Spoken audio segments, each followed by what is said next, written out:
یاد رہے قربانی والے دن قربانی ہی کرنا افضل ہے۔ بعض لوگ کہتے ہیں جی صدقہ کر دو، اتنی قربانی، اتنی کیوں، تھوڑی سی بس کر دو، چھوٹی کر دو، پیسے بچا لو، غریب کی بیٹی کی شادی کر دو، غریب کی بیٹی کی شادی کر دو۔ بعض لوگ یہ برساتی مینڈک ہوتے ہیں، یہ آ جاتے ہیں ٹویٹر پہ آ جائیں گے، فیس بک پہ آ جائیں گے، پوسٹنگ کریں گے، ارے سیٹھ صاحب 5 لاکھ کی گائے لائے اور اس کے پڑوس کے اندر بھوکا مر گیا کوئی، یہ خواہ باتیں کرتے ہیں۔ ایسا نہیں ہوتا، ہر سیٹھ ایسا نہیں ہوتا، وہ اپنے پڑوس کا بھی خیال کرتا ہے۔ اور حیرت کی بات ہے قربانی کے موقع پہ یاد آتا ہے۔ اچھا جس نے پوسٹ کی تھی نا، ٹویٹ کیا تھا اپنے ٹویٹر کے اکاؤنٹ سے، اس نے پتہ کب کی، کیسے کیا، اس نے 50 لاکھ کی گاڑی میں بیٹھ کر 2 لاکھ کے موبائل سے ٹویٹ کیا، غریبوں کو یاد رکھو، قربانیوں میں پیسے مت لگاؤ۔ تو بھائی صاحب یہ جو آپ نے گاڑی خریدی ہوئی ہے، کیا 5 لاکھ کی گاڑی نہیں آتی؟ کام تو سفر ہی کرنا ہے نا، کیا 10,000 والا موبائل نہیں آتا؟ آپ بھی تو پیسے بچا لیتے۔ کسی موقع پر یاد نہیں آتا، کسی موقع پر یاد نہیں آتا کہ یہ قربانی میں اتنا پیسہ کیوں۔ عقل کے اندھوں کو اتنا نہیں پتا کہ کھربوں روپے کا بزنس ہوتا ہے، لاکھوں لوگوں کو روزگار ملتا ہے۔ اگر گننے پہ آؤ نا تو کتنا ٹائم لگ جائے کہ کس کس کو روزگار ملتا ہے۔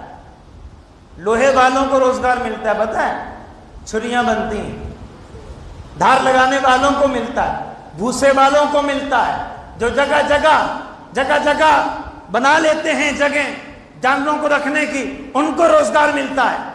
منڈی کے اندر جگہ جگہ ڈھابے لگتے ہیں، ان کو روزگار ملتا ہے، وہاں لوگ مزدوری کرتے ہیں، ان کو روزگار ملتا ہے، قصاب کو روزگار ملتا ہے، ان کے ہیلپر کو روزگار ملتا ہے، چمڑا بکتا ہے اس سے روزگار ملتا ہے، فیکٹریاں چلتی ہیں وہاں مزدور کام کرتے ہیں، چمڑے کی فیکٹریوں میں لیدر کا کام ہوتا ہے، یہ سب جگہ مزدوری ہوتی ہے۔ اور ٹرکوں والوں کو پیٹرول بکتا، پیٹرول چلتا ہے نا، پنجاب سے جانور آتے ہیں ٹرکوں کے اندر، اب ان کو روزگار نہیں ملا، پیٹرول پمپ والے کو روزگار نہیں ملا، جو وہاں کام کرتے ہیں ان کو تنخواہ نہیں ملی، ارے جو اس کے ساتھ کنڈکٹر ہے، ڈرائیور ہے، اس کو بھی روزگار ملا، منڈی والوں کو روزگار ملا، وہاں جو کام کر رہے ہیں سیکورٹی کا کام کر رہے ہیں ان کو روزگار ملا۔ کس کی بات کرو گے آپ؟ اور غریبوں کو گوشت ملا، کھربوں روپے کا معیشت ہماری مضبوط ہوتی ہے اس سے۔ بیوقوف ہیں وہ لوگ، ملک کے بھی دشمن ہیں، دین کے بھی دشمن ہیں، جو اعتراض کرتے ہیں۔ بعض لوگوں کا اعتراض تو بالکل عجیب و غریب، نہیں جی جانور پہ تو ظلم ہے، یہ ایسے خواہ۔ اچھا سارا سال زنگر برگر کھاتے رہتے ہیں، کبھی نہیں سوچا یہ جو اس میں چکن پیس ہے یہ کسی جانور کو ذبح کر کے ہی آیا ہے۔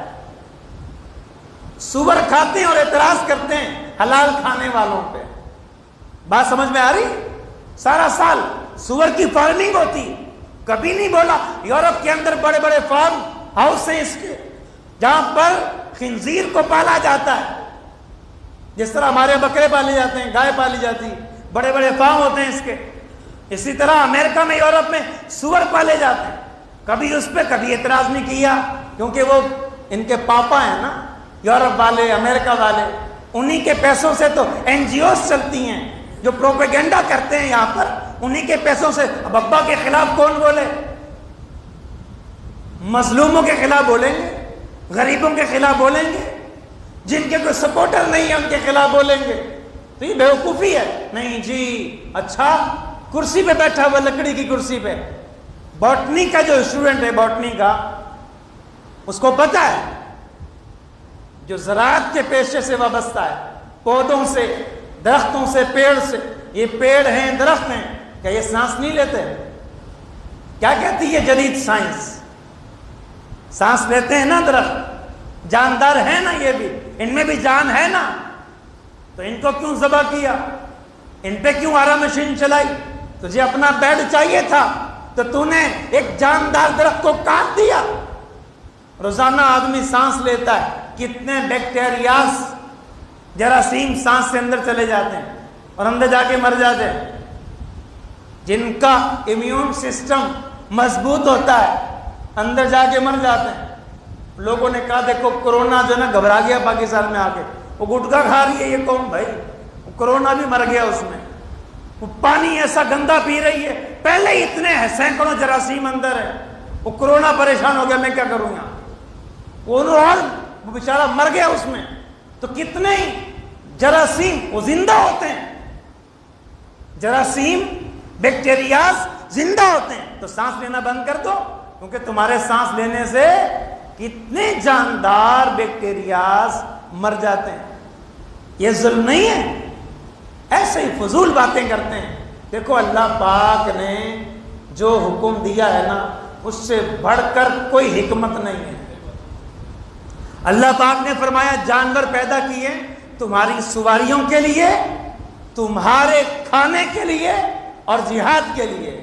اللہ پاک نے جو پیدا کیے جانور خود قرآن میں فرما دیا, جس نے پیدا کیا وہ کہتا ہے کہ میں نے اس لیے پیدا کیا ہے تاکہ تم اس پہ سواری کرو, تاکہ تم جہاد کرو, تاکہ تم اسے کھاؤ. اچھا میڈیکل سائنس کیا کہتی ہے؟ آپ یہ بتائیں بکری گوشت کھا سکتی ہے؟ کبھی تجربہ کر کے دیکھو, بکری گوشت کھلاؤ 20-25 دن, 20-25 دن کیا 2-3 دن میں رزلٹ آ جائے گا. کیوں؟ اس کا معدہ ایسا ہے ہی نہیں, اس کا سسٹم ہی ایسا ہے کہ اس کو ہضم نہیں کر سکتی وہ, اور اس کے دانت چپٹے دانت ہیں, نوکیلے دانت نہیں ہیں. وہ صرف گھاس کھا سکتی ہے, وہ جو ہے وہ چارہ کھا سکتی ہے. اللہ تعالیٰ نے اس کے دانت ہی ایسے بنائے اور معدہ ایسا بنایا اس کا کہ صرف وہ گھاس ہضم کر سکتی ہے. اچھا شیر کو گھاس کھلاؤ, نہیں, کیوں؟ اچھا شیر ذبح کر کے اپنے دانتوں سے ہرن کو کھا جائے, اس پہ کبھی اعتراض نہیں کرتے. اس کی تو ویڈیوز بنا بنا کے ٹی ویوں میں دکھاتے ہیں, یہ دیکھو حملہ کیا, کمنٹری کرتے ہیں ساتھ, یہ ہرن کو پکڑ لیا لیپرڈ نے, یہ ٹائیگر نے, یہ لوئن نے یہ حملہ کیا اور کھا گیا بکری کو, جنگلی جانوروں کو کھا گیا. اس پہ تو کبھی کوئی اعتراض نہیں. اعتراض ہے تو مسلمان کی قربانی پہ.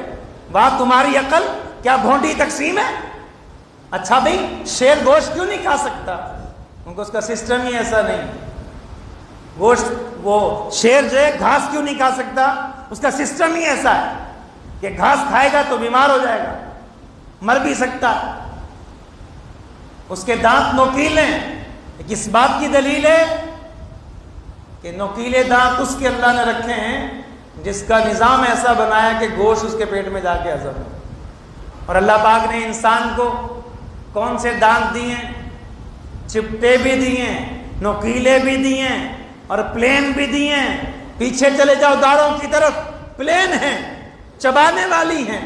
سائڈ میں چار دانت, 2 اوپر 2 نیچے نوکیلے دانت, سامنے کے چپٹے دانت. یہ اللہ پاک نے کیوں دیے ہیں؟ کیونکہ اللہ پاک نے انسان کا نظام ایسا بنایا ہے کہ اس کے معدہ ایسا ہے کہ اس کے اندر گوشت بھی جائے گا تو ہضم ہو جائے گا, سبزی بھی جائے گی تو ہضم ہو جائے گا. تو اللہ تعالیٰ نے جو جس تخلیق جیسی فرمائی ہے وہ بھی اس بات کا تقاضا کرتی ہے. یہ میڈیکل سائنس پروف کر رہی ہے. تو پہلے اپنی میڈیکل سائنس کو سنبھالو, پھر اسلام پر اور قربانی پہ اعتراض کرنا. تو یہ سارے بھونڈے اعتراضات ہیں, ان کی کوئی حیثیت نہیں ہے. اللہ پاک نے پیدا کیا ہے, وہ بہتر جانتا ہے کہ اس کی تخلیق کس کام کے لیے ہے. انسان کو پیدا کیا ہے تو عبادت کے لیے, اپنی معرفت کے لیے, اپنی محبت کے لیے پیدا کیا ہے. اور اللہ پاک نے جانوروں کو پیدا کیا ہے, ان میں سے کچھ حلال بنائے ہیں, کچھ حرام بنائے ہیں. حرام جو جانور ہیں ان کے پیدا کرنے میں بھی اللہ پاک کی بڑی حکمتیں ہیں, اور جو اللہ پاک نے حلال جانور پیدا کیے اس میں بھی اللہ پاک کی ہزاروں لاکھوں حکمتیں ہیں, اور ان کو کھانے کا حکم دیا ہے. اور صحابہ کرام علی مردوان نے بھی کھایا ہے, قربانیاں کی ہیں. نبی پاک علیہ السلام نے بھی قربانی کی ہے. ہر صاحب استطاعت پر قربانی لازم ہے, اس لیے خوش دلی کے ساتھ قربانی کریں, دکھاوے کے لیے نہیں. کیوں؟ فصلی لربک وانحر, اپنے رب کے لیے نماز پڑھیے, اپنے رب کے لیے قربانی کریں. نماز بھی اللہ کے لیے, قربانی بھی اللہ کے لیے. یہ جو ہے نا اللہ کے لیے, یہ روح ہے جانور جسم ہے، اللہ کے لیے ہونا یہ روح ہے. جسم بڑا اچھا ہو، موٹا تازہ ہو، روح نہ ہو، کیا اس باڈی کو گھر میں رکھو گے؟ نہیں جی، جلدی سے لے کے جاؤ، دفناؤ اس کو، خراب ہو سڑ جائے گا. اسی لیے اسی طرح قربانی بڑی خوبصورت ہو، بڑی موٹی تازی ہو، اور نیت ٹھیک نہ ہو، وہ قبول نہیں ہوگی. نیت اللہ کے ہاں نیت پہنچتی ہے، گوشت اور خون نہیں پہنچتا. اللہ تعالیٰ ہمیں اپنی نیتوں کو درست کرنے کی اور خوش دلی کے ساتھ قربانی کرنے کی توفیق عطا فرمائے. جانوروں پہ ظلم کرنے سے اللہ میں محفوظ رکھے. تفریح نہ کریں، یہ قربانیوں کے جانور ہیں، اللہ کی نشانیاں ہیں، اللہ کی بارگاہ میں پیش ہونا ہے. میزان میں ان کا گوشت رکھا جائے گا، ان کا ادب کرنا ہے، ان کو تکلیف نہیں دینی. اللہ پاک عمل کی توفیق عطا فرمائے. آمین بجاہ نبی الامین صلی اللہ علیہ وسلم. آپ سب اپنے اس چینل کو سبسکرائب کریں، فالو کریں اور دوسروں کے ساتھ بھی شیئر کریں.